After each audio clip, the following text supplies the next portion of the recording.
जिसने कभी नुकसान नहीं किया वही सबसे ज्यादा मारा गया। मैं तुम्हारे जंगल में चुपचाप रहता था, न दहाड़ता था, न हमला करता था, ना ही कभी तुम्हारी दुनिया में दखल दिया। मैं इंडियन पेंगोलिन हूं। मेरी जिंदगी रात में शुरू होती है। मैं जमीन खोदता हूं, दीमक और चींटियां खाता हूं।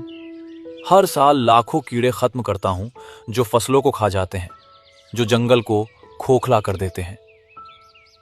मैं बिना आवाज किए जमीन को जिंदा रखता हूं। मेरे खोदे हुए रास्तों से मिट्टी सांस लेती है, पानी अंदर जाता है, बीज पिक पाते हैं। मैं किसी का दुश्मन नहीं था, फिर भी मैं दुनिया का सबसे ज्यादा तस्करी किया जाने वाला स्तनधारी बन गया। मेरे पास दांत नहीं थे लड़ने के लिए, मेरे पास पंजे नहीं थे मारने के लिए। मेरे पास सिर्फ मेरे शल्क थे जो मुझे जंगल से बचाते थे। लेकिन इंसान ने उन्हीं शल्कों को मौत की वजह बना दिया।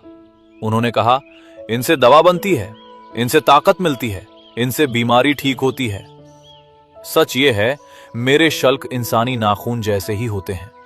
कोई दवा नहीं, कोई चमत्कार नहीं, बस लालच। मुझे जिंदा पकड़ा गया, मेरे मांसपेशियों को दवाइयों से सुन्न किया गया, मेरे शरीर को खोला गया। मैंने लड़ाई नहीं की, मैंने भागने की कोशिश नहीं की। मैंने वही किया जो मैं हमेशा करता आया था। मैं खुद को एक गेंद में समेट लिया, लेकिन इस बार वो सुरक्षा नहीं थी। मेरी मां ने मुझे जन्म दिया सालों की उम्मीद के बाद, और इंसान ने कुछ ही मिनटों में मेरी पूरी उम्र खत्म कर दी। आज मुझे कागजों पर संरक्षित कहा जाता है, कानूनों में मेरी रक्षा लिखी है, लेकिन बाजार में मेरी कीमत ज्यादा है, और जहां कीमत ज्यादा होती है वहां कानून हमेशा पीछे रह जाता है। मैं डायनासोरों के विनाश से बच गया था, लाखों साल इस धरती पर टिका रहा, लेकिन शायद मैं इंसानी सभ्यता से नहीं बच पाऊंगा।